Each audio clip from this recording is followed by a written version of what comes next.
Good morning, everyone. I'll keep my report out very short and crisp. The key learning from last week, which I found very impactful, was the essential top financial ratios. And what I started doing after a class last week is actually started computing those ratios for myself. So I'm in the middle of that process. It's taking a little time for me to actually put all those pieces of information together, but I'm hopeful of doing that within the next week.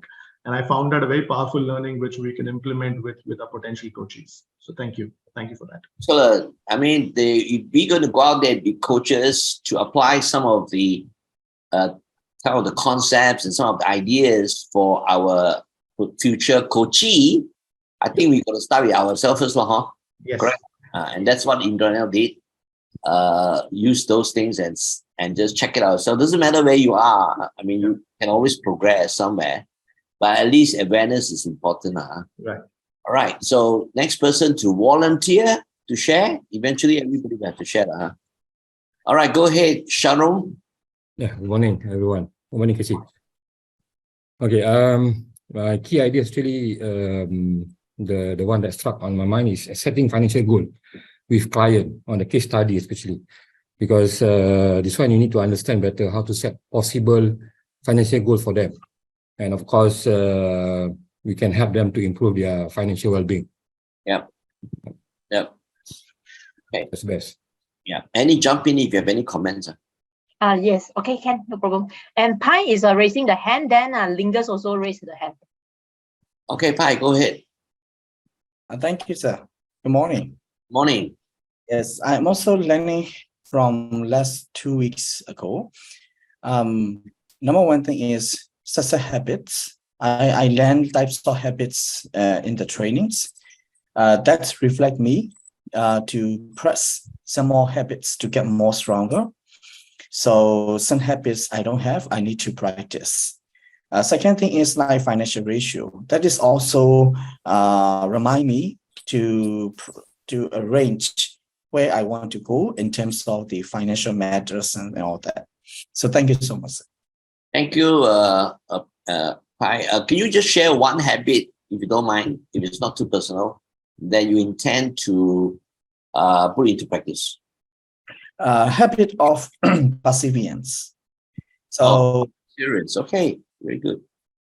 Because whenever I do whatever I like to do, so I don't want to do this and that. I want to do something. I want to do it until success. You know, this is a very powerful idea, which perseverance, the ability to stay focused and to pursue a particular goal and a particular dream. However, you know, every idea also have a opposite idea. We call it yin yang. So it's a balance between one idea with another idea. For example, drinking is bad, you know, but then some people say drinking is good. So there's always an opposite idea. Now, in perseverance, the important part is to know in certain cases when to let go. Sometimes if you pursue a particular business or you dump money into a business and it is not going the way you want to go, so sometimes you have to make a very, very important decision when to let go, which is the other part of it. So every theory has a this theory in a sense. So you also explore the other part. Just my sharing. Thank you, Pai. Next person is Lingus. Am I right? Yes, Casey. Morning. Morning. Okay, for me, I think the cash flow statements are quite interesting for me.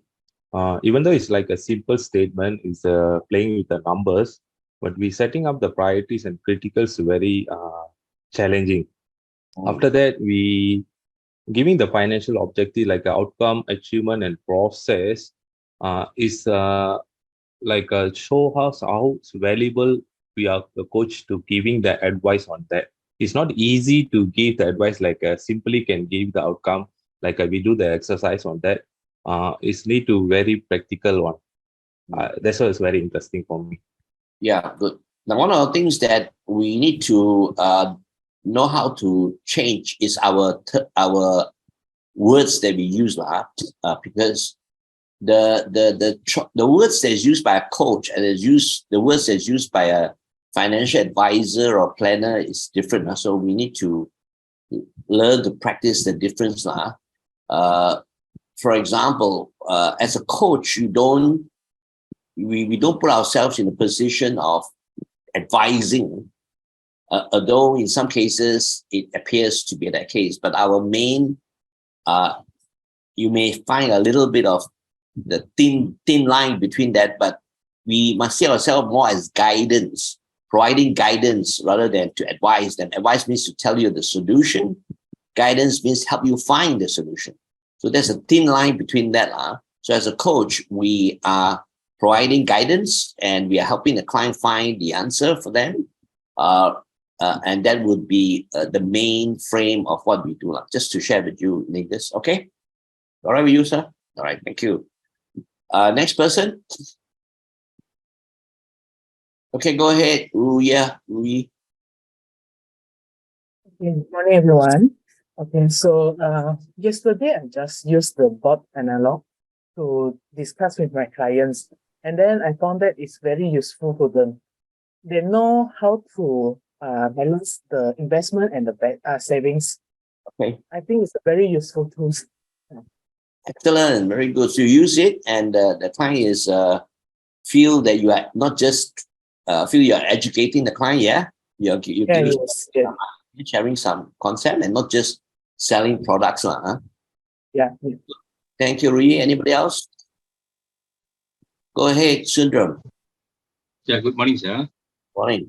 Okay. Overall, I have learned a lot of things here, and then of course, everyone wants the financial freedom at the end of the life. So even to me also, I would like to go for financial freedom and so on. And I have a few things in my mind, and I think along the way I would pick up a lot of things, so that I can do it for myself, and then I will apply this to my clients. And moreover, I also just now what Rohi said, the boat analogy is one of the key point that I take note. And actually, I already seen a few sample in when I go through the Google, and a few analogy, boat analogy. So we can use that as a powerful tools to what do you call to market our products. Yeah. So I think it is one of the wonderful idea which through picture and through story, it will get a more deeper understanding to our clients. So that was excellent tips that I got it. Yeah, very good. thank you. Very good. Very good. One of the very powerful way to convince or to influence people is not just telling people what to do, because you tell people what to do, some people will accept, some people won't. A better way to influence and to convince is to actually share stories. Stories are a powerful way to open up a person's mind to realization of certain ideas that you want to share with the person. So analogies and stories are good methods to be able to influence others. Good. Thank you, Sundram. Next person.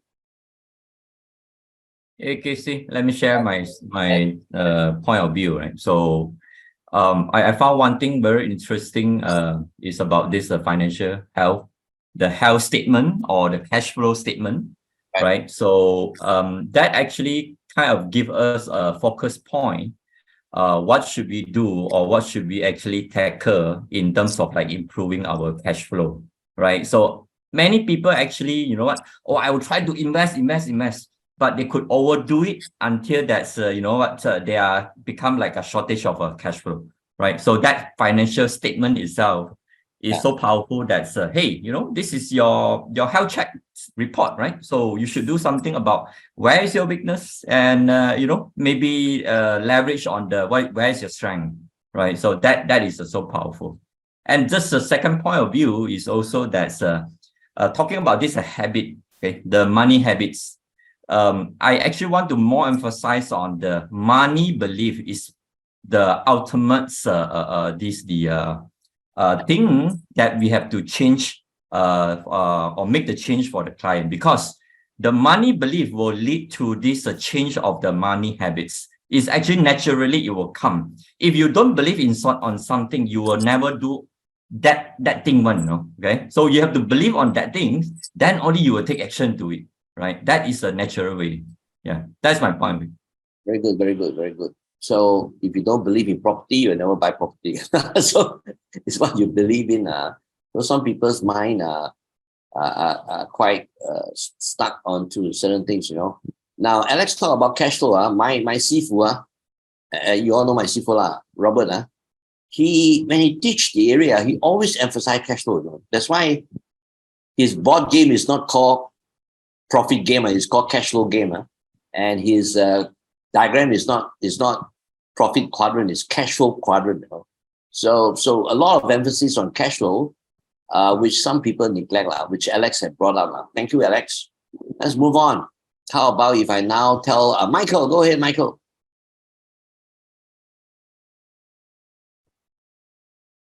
Morning, everyone. Michael from Singapore. Yeah, last week class is more like a refreshment for me. However, I think the book strategy is something that struck my mind. It's very visual and very simple and easy to explain to clients, just with the boat, with the water, and with the flag, so that client can easily understand how these three work together. Because most of the time when we try to explain to client investment versus saving, they can't visualize, put it this way. But with the boat strategy, I think it's much easier to explain. Yeah. Very good. Thank you, Michael. Tantini. Hi, good morning, Casey. Good morning, everyone. Is it Tantini or Kartini? Tantini. Me, okay.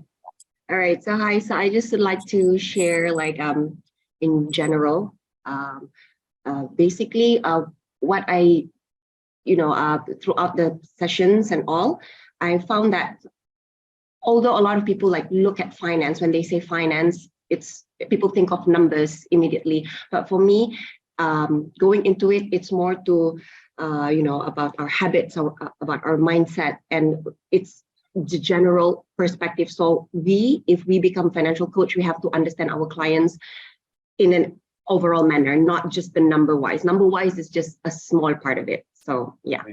Very well said. Very well said.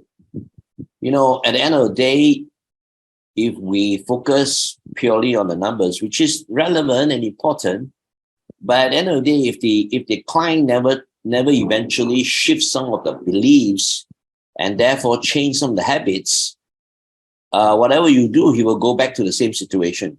Right? It's like you are a person, you have certain way of doing certain things because based on certain things you believe.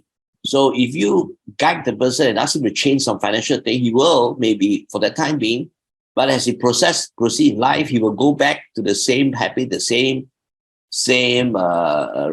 action, and then at the end of the day, the end result will go back to the same thing, right? So our goal as a coach, unlike just a financial advisor or a planner, which of course play a very important part, but we go much deeper than that, and that's a powerful role you can play, and that's the reason why a financial coach have a much longer relationship with clients, because once they see the value that you're providing and the guidance, the tendency of keeping you by their side becomes a lot more relevant than just if you are a product person, then there's so many people out there providing products, right? So that's one of the major points that we want to put across to you.